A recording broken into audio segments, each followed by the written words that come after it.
Welcome, everyone. I am Dr. Catherine Y. Brown. Today, on my journey to interview 100 people, I am so excited that we have person number 27. So the journey is continuing. And today's guest is Sara Cates. Welcome, Sara. Hi, nice to be here. I am so thankful to you for allowing me to interview you and to let our viewers around the world learn more about you and your background. So we're just going to have a great conversation. So people are curious, who is Sara Cates and where are you joining from? Where do you reside at? I will answer that backwards. So I am joining you guys from Kansas City, Missouri. I have lived here for over 20 years, so this is home for me. And sorry, I was blanking out a little bit. Who am I? I am a student, I am a gardener, and I am a healthcare professional, all while living with pulmonary hypertension. So when did you first hear those two words, pulmonary hypertension? I first heard the words pulmonary hypertension in an emergency room visit. I had been sick ongoing for a very long time, over a year. And at the time, I didn't have medical insurance. So I was at the hands of just going to the emergency room when I thought that I couldn't, when I thought that it was severe enough. And I had a lot of testing done at a public hospital. It was a big, long thing, but basically I had a recent echocardiogram after they found out that my right heart was enlarged. And it was in the emergency room where I went in for something completely different. And she looked at my chart and she said, "Oh, you have pulmonary hypertension." And in the back of my head, I was like, okay, I know that I've had some lung testing done. So I didn't have any idea what that was. So I jotted it down in my notes on my phone because I was there for like an infection that wasn't getting better. In retrospect, that was from lack of oxygen, but so I didn't have any idea. So then when the doctor leaves the room, I am immediately on Google pulmonary hypertension. And that's like when I had this heavy, like, world drop moment right there in the emergency room. Oh my goodness. So from the time you got the, I would say, information that you had pulmonary hypertension, Yes. what was the journey to treatment and what were those treatment options? Because I agree with you, Sara, when you say you went to the internet and looked, that sometimes is one of the most devastating things that you can look at because of what the internet says. Yeah, absolutely. So I'm going to backtrack just a hair so you guys get like the full scope of the story.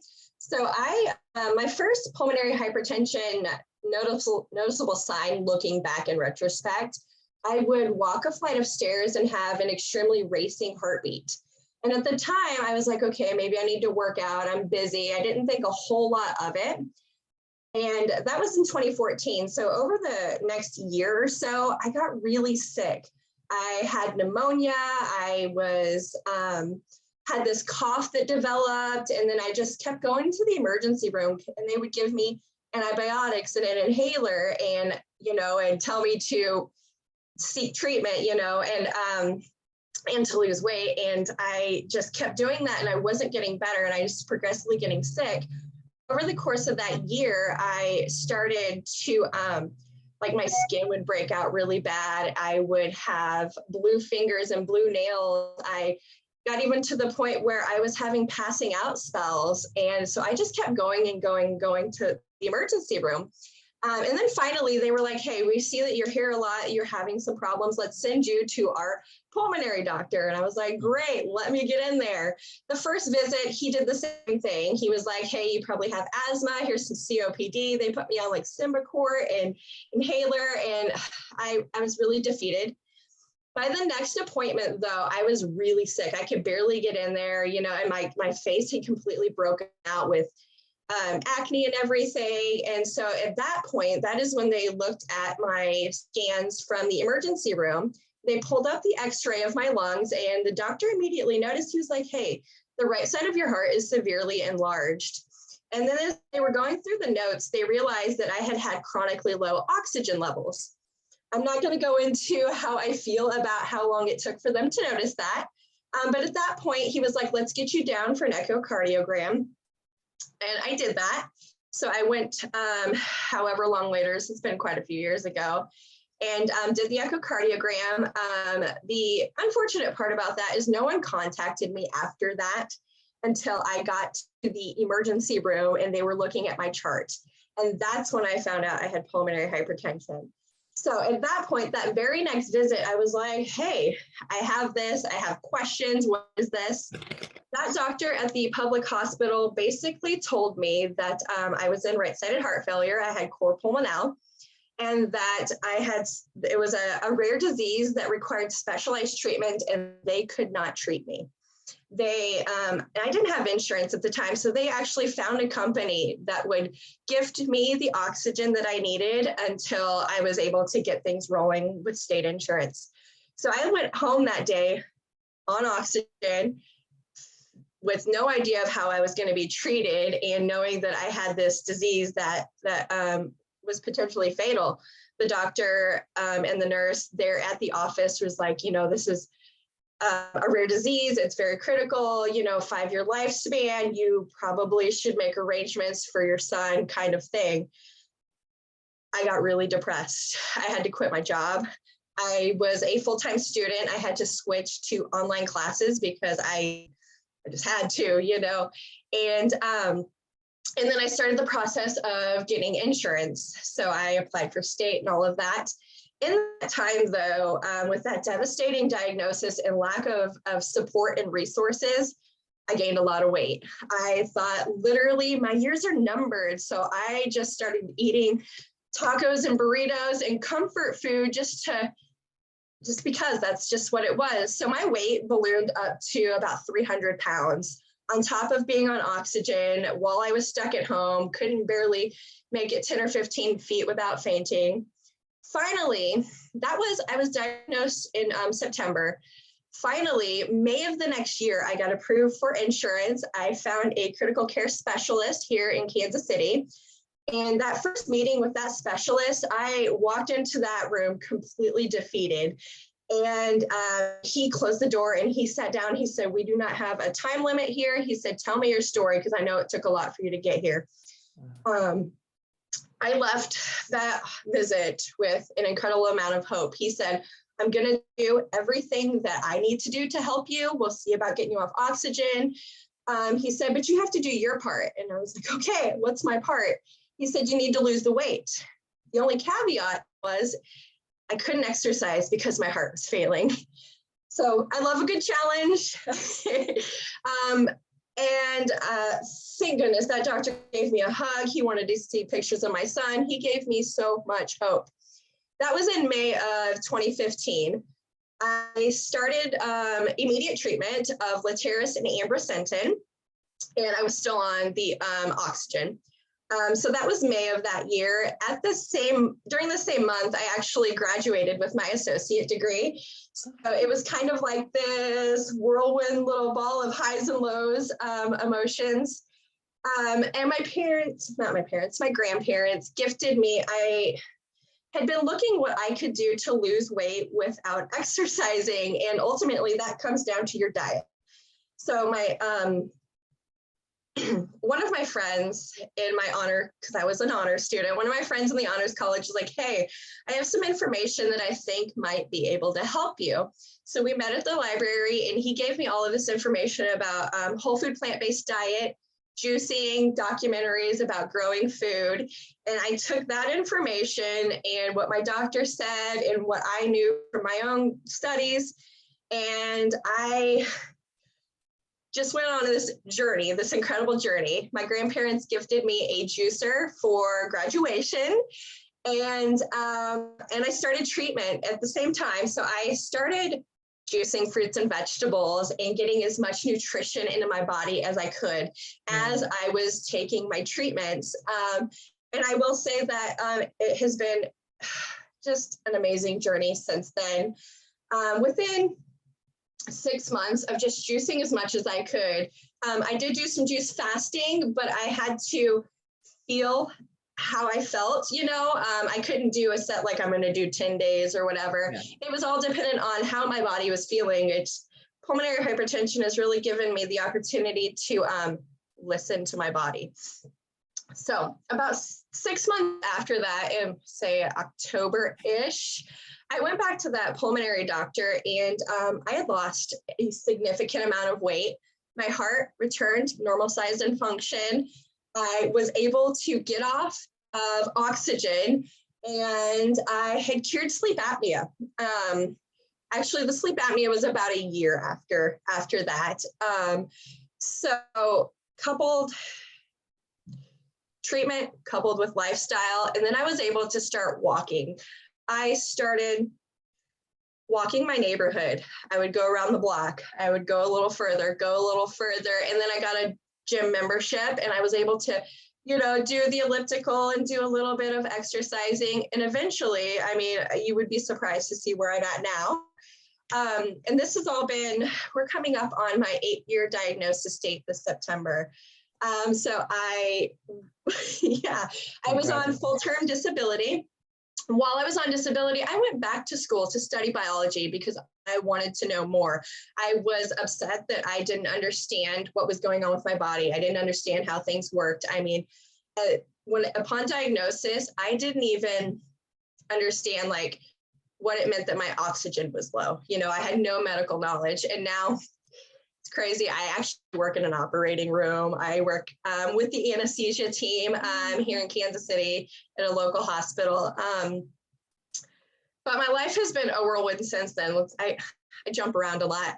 I got my biology degree, and then I re-entered the workforce. I was on disability for about 4.5 years, and I really used that time to just get myself back in order. I realized living on disability, you don't have a lot of money. And for me, I was eating a ton of fresh produce and juicing it, you use even more. So I started a garden in my backyard.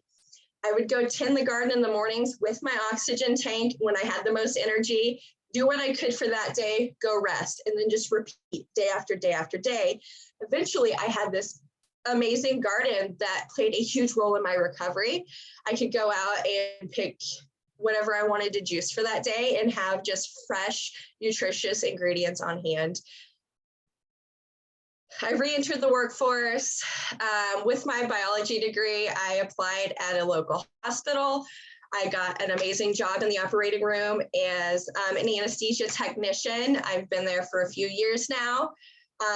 Recently, I ran a 5K on my birthday. I did a 7K. I say run, but ultimately it's like a walk, jog kind of run thing, but whatever mentally helps me.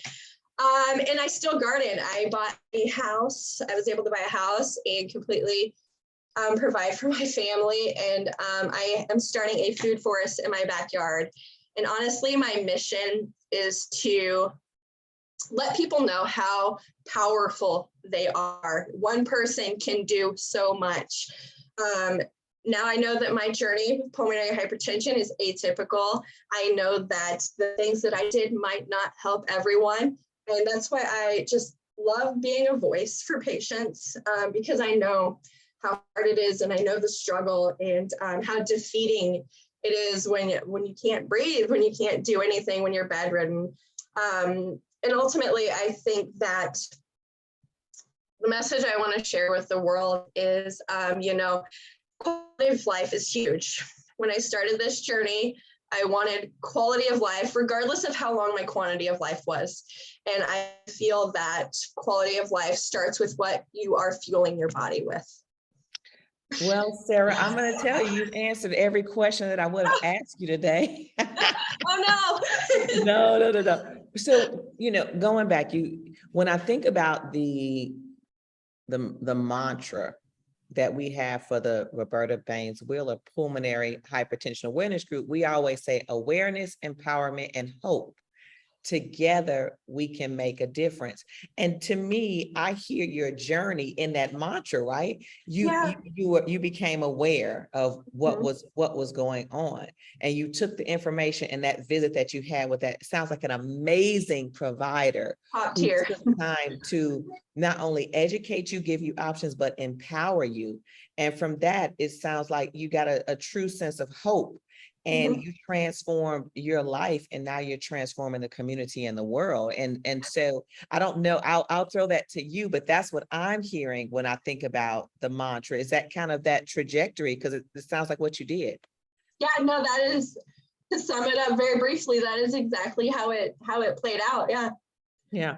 So when you think about maybe a patient or a caregiver that's hearing your story right now, and maybe they don't have that hope, what are the words of wisdom or advice you would give someone? Because eating fresh, nutritious foods, I mean, like you say, that's a lower sodium content. Mhm. They're getting a different type of fuel in their body. How would you encourage or empower someone who says, hey, Sarah, I'm 400 pounds. I don't think I can do that. I would say it is a journey. Be very gentle with yourself. It has not been linear for me. Um, Take little steps. Drink, say stop drinking soda. That could be a good first step. Just baby steps, and if you add on to that, over the long run, you will have big results. It doesn't have to be this massive life shift like I did. It can be done progressively. Every little step is in the right direction, helps ultimately the quality of life. So what is next for you? I mean, let's forecast 5 years or even 10 years if you want, but I want to know what is next, because you have just done some amazing things. So what is on my plate right now? I actually have gone back to school. I am finishing up my bachelor's. So I have 2 associates. I'm finishing my bachelor's in December. I'm looking at graduate programs.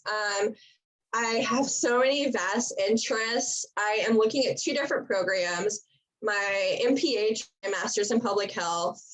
And I also am really interested in organizational psychology. So I am doing my pro con with that and trying to see what aligns with my passions along with my work, because, we have to work to survive. And then maybe seeing if something can meld together with that. So that's my educational. I plan to continue working at the hospital. I absolutely adore, I love what I do, helping patients through very stressful times through anesthesia is very near and dear to me. And then I am growing food and sharing my journey. I just plan to keep doing that. People actually love to see the gardens. They love fresh food. I think ultimately everyone wants to do it. They just don't know how. And I have crafted the way that I garden is sustainable. It isn't that difficult and you get a lot of results. So I like to share that. I've been sharing with the community in different facets through interviews. And I partnered with a local garden to do community boxes to show people how that they can use fresh ingredients, because a lot of people don't know how to even begin to use kale and shallots and everything. So trajectory, gonna keep doing the thing, growing food and continuing my education and see what doors open next. Amazing. And we're going to be all right there cheering you on, Thank because you. this is wonderful. Any words of advice you would give to providers who are watching this? Because there is something that goes to be said when people don't get the correct diagnosis and things are overlooked. And even people who maybe are dynamic providers, but they just don't treat pH and they really need to refer to a specialist. But I think sometimes it's really good to hear a patient perspective on words of wisdom that you would give a provider versus what a provider would give you. Absolutely. To the healthcare providers out there, be meticulous with the details, go over charts, look for abnormalities, heart rates, oxygen, all of that. And then also when you are dealing with these patients, be gentle with your words. A lot of patients are coming to you already defeated. And it is your job as a healthcare provider to offer support, offer guidance, and ultimately offer hope to these individuals. And I would say that if you are a healthcare provider and you have someone with pulmonary hypertension and you are not able to treat them, partner with them, give them the resources. If you have community health workers that in your establishment, get those people on board, because pulmonary hypertension patients need as much support as they can get, because they are struggling to make it to these appointments, to even really just be present and be alive. Oh, absolutely. And you're right. It takes a lot just to get to the medical appointment, Yeah, especially, I remember with my mother when she was living, getting the oxygen and the kids. I mean, it's a whole ordeal. it's overwhelming. Yeah, absolutely. Yeah. So if you're a patient, be patient with yourself. I definitely think we hear Sarah, you telling us that, right? Yes, absolutely. I say Mhm. be gentle with yourself. We have this tendency to be just super critical of one another and or I mean of ourselves. And honestly, it's a heavy deal when you are going through pulmonary hypertension. Absolutely, absolutely. So I have asked you so many questions. Is there anything that you want to share that I have not asked you?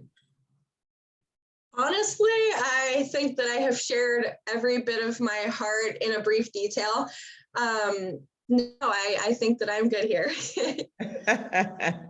Well, we're going to continue to follow your journey and all of the amazing educational and academic endeavors that you have. I want to see some pictures of this garden. So Absolutely. Reach out to me, please. yes, we're going to definitely follow up because I want to see that as well. And the last question though, I'm on this journey on the road to 100. I'm almost at 30, but what words of wisdom would you give to me and maybe others that are really have a heart for increasing awareness and sharing the stories? Um, Please keep doing what you're doing. Your heart for sharing other stories, it's empowering. I think that the more awareness that there is, the more that we have a chance to improve the quality of lives for these individuals, and also to build that community, because pulmonary hypertension is such a rare disease. It's very isolating, and there are power in numbers. So please just keep reaching, keep doing what you're doing, and know that you are making a difference. Thank you so much, Sarah, for being here with us. Thank And for, you. and for our viewers around the world, you just met Sara Cates. And be sure to share this message with other people so that they can meet Sara Cates as well. Until next time, I am Dr. Catherine Y. Brown, your host, and I'm continuing on the road to 100 stories. And let's see, today is the 24th of July, 2022. So I'll keep you posted as we continue. So talk to you soon. Until next time, have a great day, everyone. Thank you, Sarah. Oh my goodness. Yes, we've got to get pictures of the garden and you are Yes. amazing. Absolutely. You can add me on social media. I can send